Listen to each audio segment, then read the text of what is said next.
I am Ferdinand Marcos, and I am the President of the Republic of the Philippines.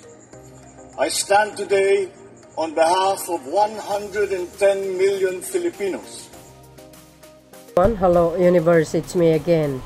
Shoutout sa inyo mga bes. Nako, mga kababayan.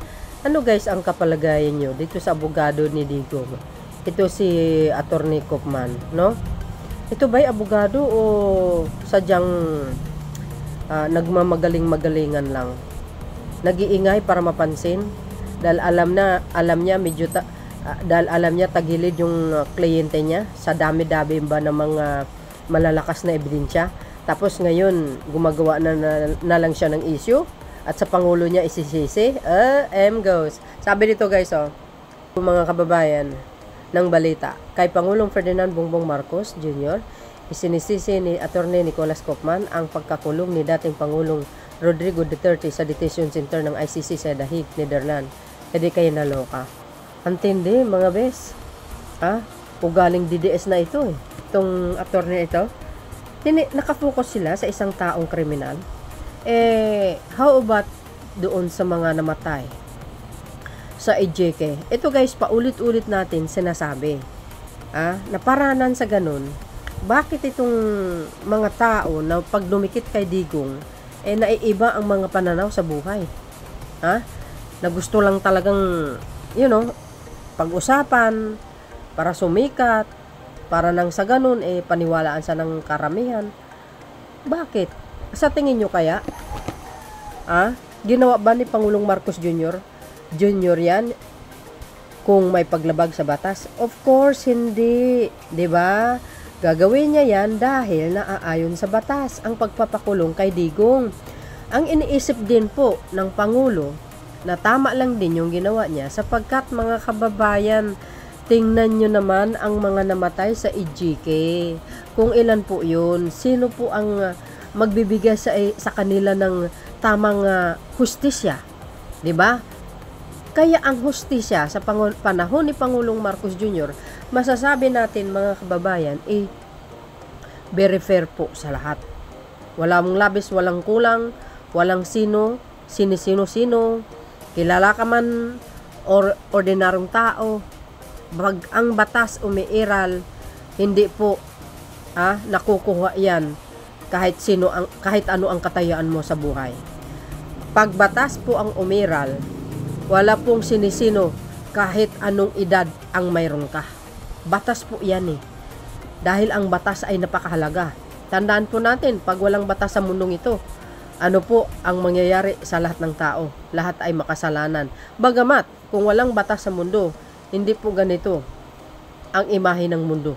Baka lahat ng tao ay pariwara, magnanakaw, mamatay tao, mangupit, mangurakot, balahura, walang matinong salita. Kung walang batas, guys. Pero dahil may batas, yan po ang pinakaingatan ng bawat tao sa mundo. Dahil ayaw nila makulong Kasi batas din naman yan Naaayon sa batas, pag pumatay ka ng tao, managot ka.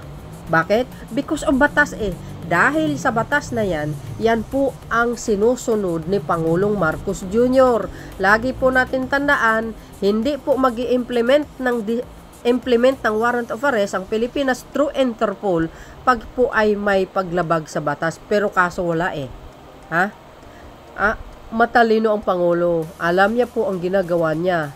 Hindi po batang maliit po yan na basta-basta na lang na dadampot o ano yung damputin niya. Pero si Pangulong Marcos Jr., guys, very well experienced yan. Pagdating sa batas, maniwala man kayo hindi, nag-aaral po yan. Kahit hindi po siya abogado. Alalahanin nyo, nakasurround sa kanya, puro lahat po yan. Mostly ay abogado. See? Alam nyo ito si Hukman, palagay ko tagilid dito May may pagkayabang to Tagilid yun. Mga kababayan, sa dami-dami ng mga ebidensya na sobrang lakas. Si Matubato na lang at saka si Mr. Las Cañas, si Asierto pa lang. Kung sakasakali maghaharap yan sila ni dating Pangulong Digong dyan sa ICC this coming September. doon pa lang ang lakas na. Bawing-bawi na. Matatalo at matatalo sila. Ay nako, sa totoo lang mga bes, ako hindi ko gaano pinapansin ito eh. Kasi, hinahayaan na lang natin ang batas ang umusad sa kaso ni Digong. Alam po natin ang mga DDS isinisisi sa gobyernong Marcos. Hindi, wala ba silang utak? Even sa mga ibang abogado? Alam nyo, hindi lahat ng abogado, itong mga abogado ni Digong ay tama. May pagkamali din. Di ba? Saan ka makakita ang nakasalanan ni PBBM, Aber? Siya bang nagsampa ng kaso noong 2017? Nasabi, kahit sabihin mo ang Supreme Court, ikinatigan pa yan, pasok pa rin sa jurisdiction. Ako guys, hindi talaga ako nagre-react ng gusto. Pero, dahil dito sa sinasabi ni Koopman, idinawit na naman si Pangulong Marcos Jr. What the heck? Anong klaseng abogado ito? Diba? Antindi mo, sir. Abogado na ito na si Mr. Koopman. Ba't mo sisisi sa Pangulo? Alam niyo, pag ito nagkaharap si Pangulong Marcos Jr. at saka si Koopman, mamumurit ito. Baka mapahiya ito. Di ba? Pangulo ng bansa. So, ibig sabihin, tama yung kanyang ginagawa. Actually, mga DDS lang nagsasabi, mga kababayan eh. Di ba? Na mali daw yung ginawa. Kidnap. Saan ang kidnap? Hindi mo matatawag na kidnap yun.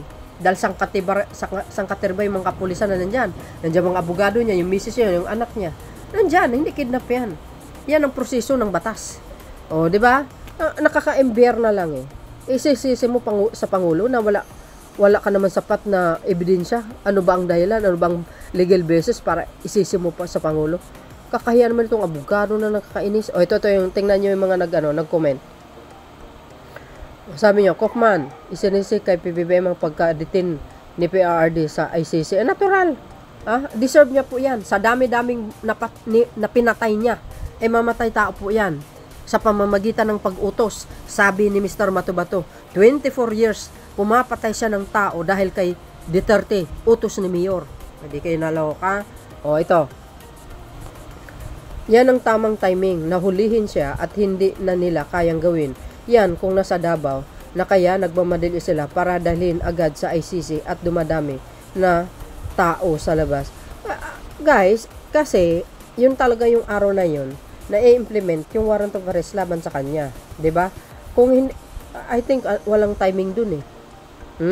Kasi kahit sa Davao niya pa yan eh, uhuhulihin talaga. 'di ba? Hindi naman pwedeng sabihin na nagmamadali. No, there's no madali kasi sapagkat 2017 yan nag-iimbestiga ng ICC hanggang sa kasalukuyan. Nagkataon naman sa pamumuno ni PBBM, kaya siya ang sinisisi. Ay, di kayo naloka. Ang nagsampa ng kaso niya, sila ni Trillanes at saka yung Makabayan Black. Correct me if I'm wrong. Ito pa. Hala, abogado ni Digong, naninisi na, di ba? Kayang ilusot. Sayang din ang euro. Ay, laki ng bayad nito guys, milyon-milyon. Natural. Hindi niya alam kung saan siya kukuha ng idea or paano niya lusutin itong kaso ni Digong. Talaga naman, lakas ang ebidensya mga bes. Bakit di ninyo sisihin si Digong kung bakit nakulong? Yun. Di ba? Naisip ko, itong mga ito, parang walang mga utak, nakapokus sila kay Digong, na akala mo naman walang pinatay sa pamamagitan ng pag-uutos niya. Siya nga ang mastermind di ba? Lords of Lords, sabi ni Mr. Las Cañas. Ito pa, panik ka, Attorney Kaufman, at naniwala ka sa kliyente mo. Sabi ko, pag dumikit kay Digong, sigurado mahawaan ka sa kasinungalingan. Naubos na ba ang Kaufman ang iyong sisihin? Kaya sa presidente mo na lang ibalik ang sisi, di ba? Ang hirap idepensa ng kliyente mo. Sa bagay, laki naman sahod mo Siguraduhin mo lang na ipanalo mo, pero napaka-imposible mangyari. Totoo yun. Mahirap idepensa ang isang kriminal pag ang ebidensya ay lumantad at napakalakas, paktay ka. Hindi, totoo yun.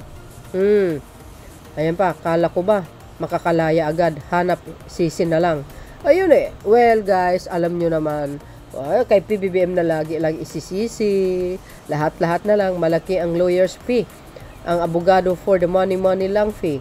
Yan, sky's limits can afford naman ng D30. Yes, totoo yan. Isipin nyo yun. Dahik, ginawang Davao to Manila, edi kinaloka. Bilyonaryo sila eh. Hay nako, kawawang presidente, lahat na lang isinisisi, kaloka. O, diba? Yan si PBBM pero matatag pa din. Hindi nagpapatinag ang Pangulong Marcos Jr. sa mga garapatan na ito. PBBM pa, napakatalino, alam niya ang kanyang gagawin. O sasabihin niyo, isisi niyo lahat na lang sa kanya. Pero pag nagharap kayo, siguradong mapahiya kayo.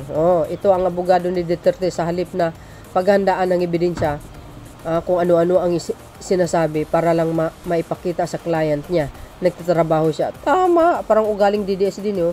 Pera-pera lang yan. Parang alam for sure makulong siya habang buhay. Yes. Mahirap nga guys i-depensa. Sabi nung isang expert na lawyer. Mahirap talaga. Kung sino-sino isinisisi mo, abogado ka, ipagtanggol mo na lang. Yang taong yan, tama. Kailanman ang pagkakamali dapat pagbayaran. Correct. Inuusig kayo ng inyong konsensya. Kaya di nyo matanggap ang nangyayari sa puon ninyo. Nasarihas kaya isinisisi nyo kung kanino ang nangyari sa katotohanan ginawa ng puon nyo. Diyos ang may akda, di nyo pwede pigilan. Yan ang katotohanan. That's correct. Di ba? Duterte style na rin ni Kaufman.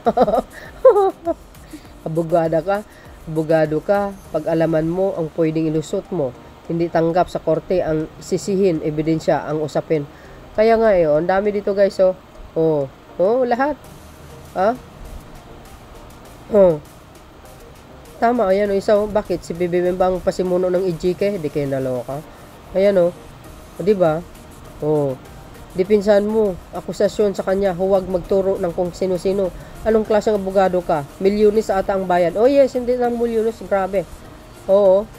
Grabe siya, pasalamat ka nga at may work ka. Laki ng kita mo. Baka hopeless lang talaga ang kaso ni Digong. Umatras ka na lang, huwag ka nang manisi. Yes, kung hindi mo kaya ilusot, ipagtanggol yung kliyente mo. Guys, there's a chance to quit, di ba? Yan. Lahat ito guys puro netizen na kapwa nating mga Pilipino na gano'n ang mga sinasabi nila. So yun, ano palagayan nyo sa ginagawa ni Kaufman? Wow, galing mo abogado. Akala ko ba expert ka? Anyari? Naduduwag ang buntot mo dong. So yun guys, ang aking pinaka-latest updates video. Kayo na pong balang musga dito sa abogadong pulpul. Thank you for watching. Bye and babus. God bless Philippines. Nag-react ako kasi tungkol kay Pangulong Marcos Jr. Isisisi. Luko-luko talaga ito. Babus!